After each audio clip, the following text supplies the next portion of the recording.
Everybody, thanks for tuning in again. One of the most common activities we're involved with pretty much at every customer we have and that every prospect considering Acumatica asks about is importing data into the system. And there are tons of ways, different ways to bring data into Acumatica via flat files like spreadsheets, web service integrations, and there's a number of different tricks and functions to take advantage of. And generally speaking, the process is the same. Whether we're talking about a data migration for implementation, a one-time import of a lot of data, or regular automated importing of data. I say generally because when it comes to migrating or automating, there are a few additional things you'll want to do, and we'll cover that in another video. But the fundamentals of importing data are going to be the same for all these scenarios, and we're going to start covering that today. In this video, we're going to bring data into Acumatica from a spreadsheet. It's a very common request. So we're going to give a high-level overview exactly how to do this. And if you follow what I do, by the end of the video, you'll be able to do the same basic data import. So there are three high-level steps in the process. One is to configure a data provider, where we tell Acumatica what to look for when pulling the data into the system. We don't use the data provider mapping to actually insert the data yet, rather just to get it staged for us. Then we've got the import scenario, and this is the step where we're now instructing Acumatica what to do with that data that we pulled in. So with the data provider, we established the baseline, we staged it, but then the import scenario is now where we're going to do something with it. The third part is where we import by scenario. So this is the final step in the process where we stage data in the system, right, via the data provider, and prepare it, and then actually execute the import scenario to finalize the data insert and put it in the right place in the system. So for this example today, we're going to go through the steps to import AP bills, AP invoices, into Acumatica. And for efficiency's sake, I'm just going to import a handful of fields, but you can add as many as you need to your own data provider and import scenario. My recommendation, start simple, iterate from there, and of course, do your work in a test tenant. Data providers and import scenarios can be easily moved between tenants, and again, we'll cover that in a future video as well. So starting with the data provider, let's bring our screen up. Okay. And we're going to create a new one. We'll call this one DQ import AP bills. And what is the kind of provider? So I mentioned we're going to do this from an Excel spreadsheet. There are many different kinds. Okay, and we'll get into some of those another time. But right now I just want the Excel one. Okay, I'll give it a quick save. Now at this point, I want to get the spreadsheet jived with the data provider. So I'm just going to open my files window, and you can't see on my other screen, but I'm going to drag over this file, right, that I've called, or I think I'm going to drag it over. Let's try that again. There it is. Okay, just took a second. So this is now jived with the data provider. Because I'm crazy, I'm going to just click save again. And let me show you what this file looks like. So I've got a layout of what the data provider is going to expect to see once we start to use it as a part of the import scenario. So what I did is I took the details here from a bill that was in the system, and I laid in the columns. Okay, I can give the column headers whatever we like, because I'm going to map that to those actual Acumatica field names as well. So how do you know how to make the spreadsheet? Well, you've got a couple of options, right? If you're going to be bringing data in from another system, that system might dictate the layout of the spreadsheet coming out. Or if you're putting something together yourself, let's say you're combining from a number of different sources, you can make your own layout. Here's the key. The key is that no matter what the structure is of your row and column layout, we're going to be able to work with it. And one of the things you'll notice here too is that this is a flat layout of invoice information. And what I mean by that is, if you look at these first few columns, this is all the information that you would enter about an invoice at the header or parent level. And then over here, I've got the columns for the details, those lines we would add about a bill. Okay, so this is our layout here. I'm just going to pop that back over here. and we've already synced it. So what do we see next? Next, we're going to click on the schema, and there are these two tabs that were picked up from the file. And what I typically do is the data that we're going to import, we're going to set that one active, and this is where I'm going to put the actual AP bill information. On the template tab, I usually put instructions about how to properly fill out the data tab so that someone coming behind me understands how to use the import. Okay. So now that I've got the data tab highlighted and activated, I'm just going to click the fill schema fields, and look at that. Pulled in right from the file itself. Easy, easy. And for the purposes of what we're going to do today, that's really all we have to do with the data provider. No other work needed. So the next thing I'm going to do is we're going to build out our import scenario. Okay. And for sort of ease and consistency, what I'm going to do is I'm going to name that, I'm just going to copy paste and give it the same name.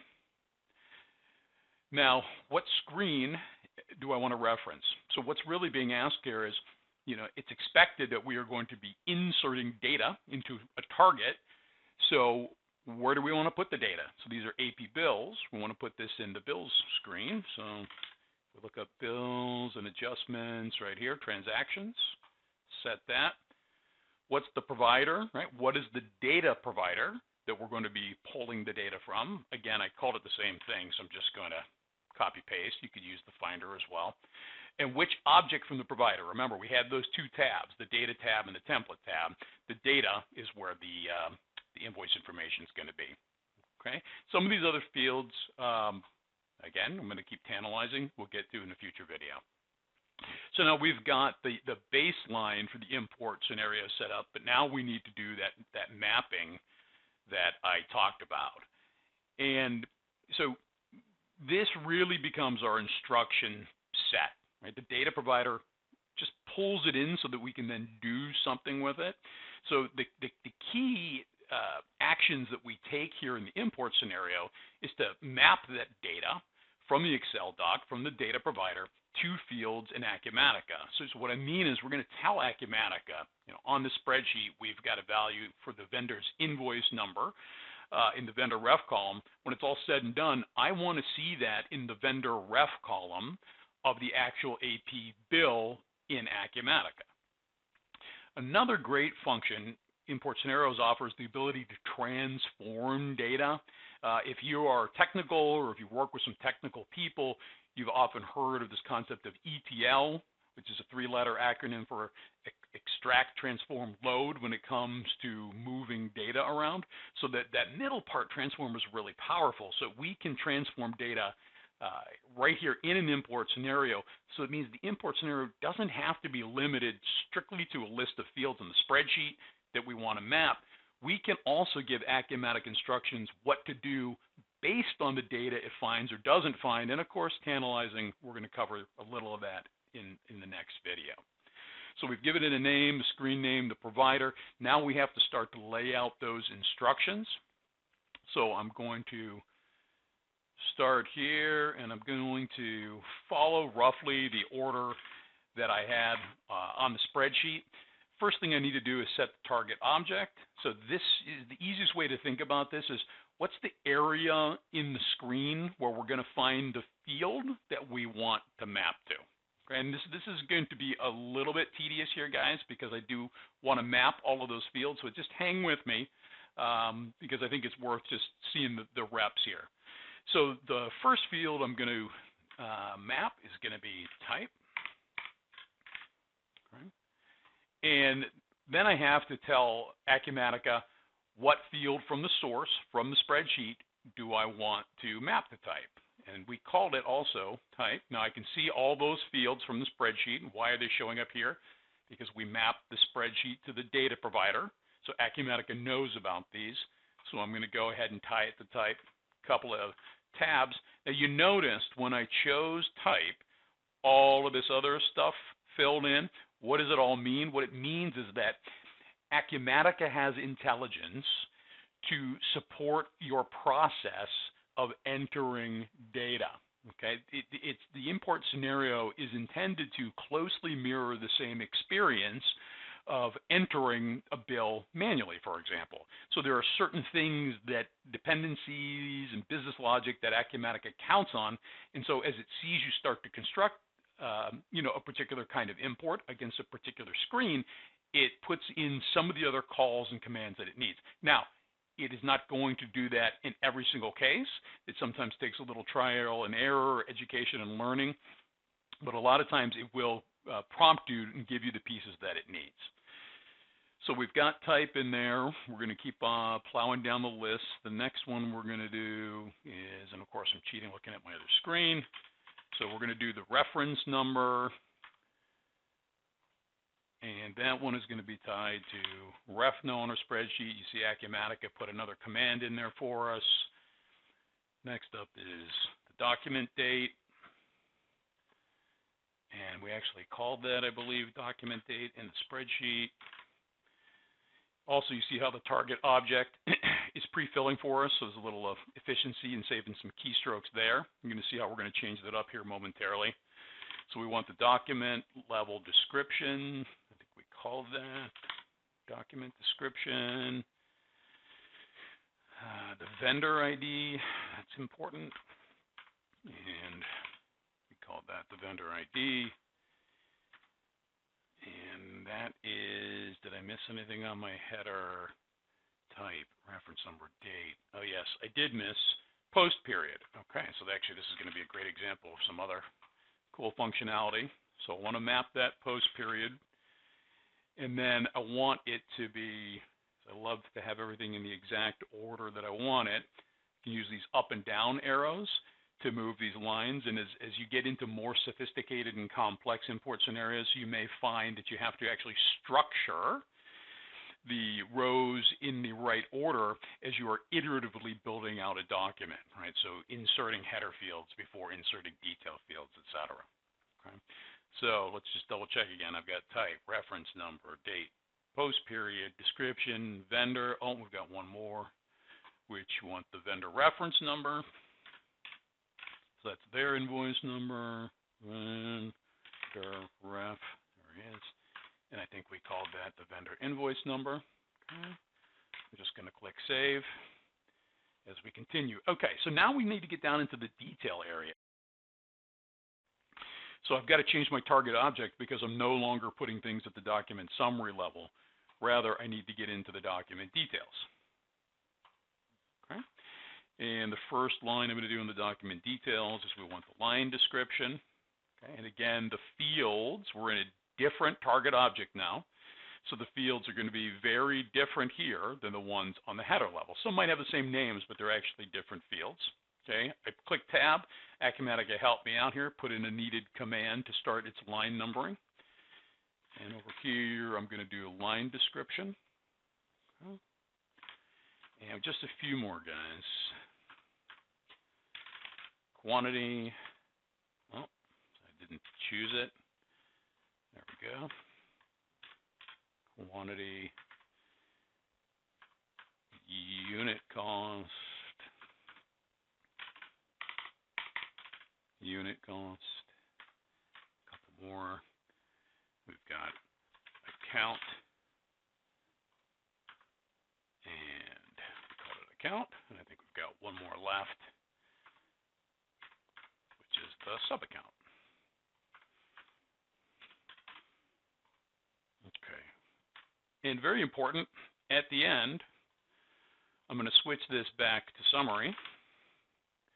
And then what I'm going to do is I'm going to choose an action. So not only can we do mappings of fields and transformations of data, right, but there are also actions we can execute. Again, same things I'd be able to do if I was manually entering. And here, most important, is I got to save. Okay, and I just noticed I missed the mapping of the post period. So let's get that one. Okay, so now I think we've got everything. I had description, quantity, unit cost, account, sub-account. I put a save in there at the end. So now we've got the data provider, gave us the fields. We now have the import scenario where we're telling Acumatica what to do with those fields. And now let's see it play out. So the third step is the import by scenario.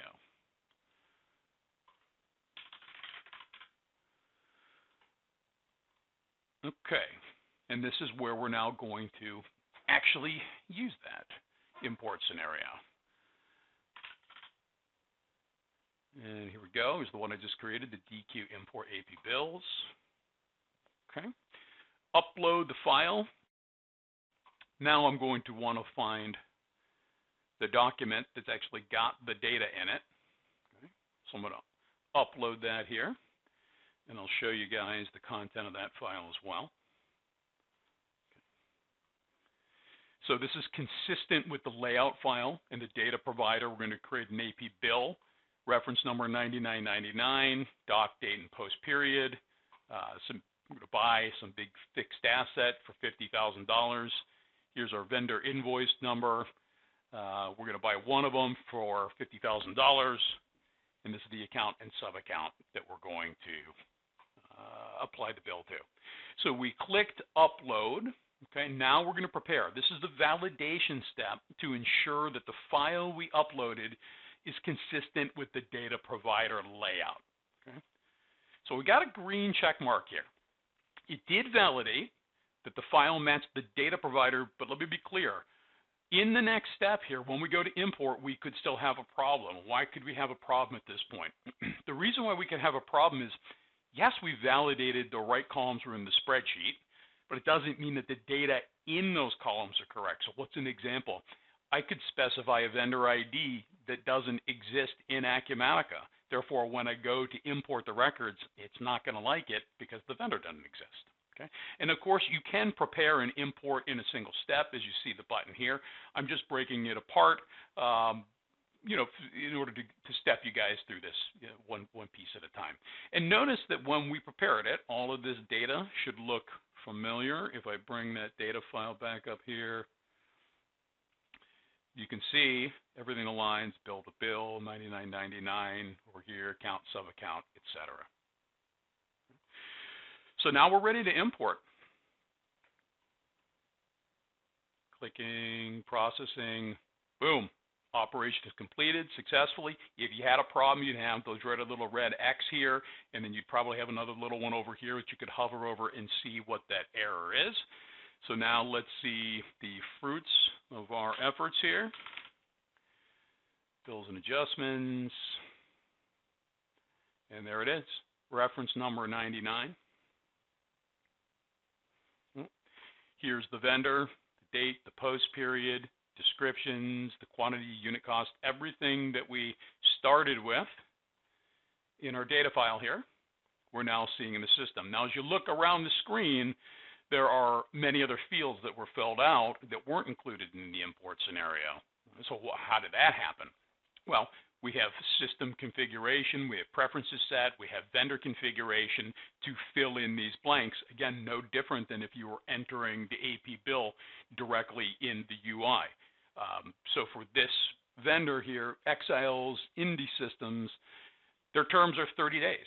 But maybe for this purchase, we were given 60-day terms.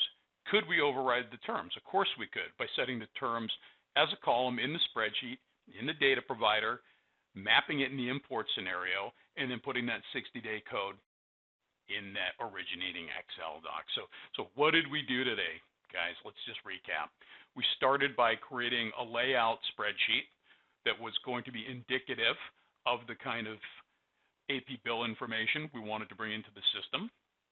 We then created a data provider where we linked the spreadsheet to the data provider and imported all of the columns that we're expecting.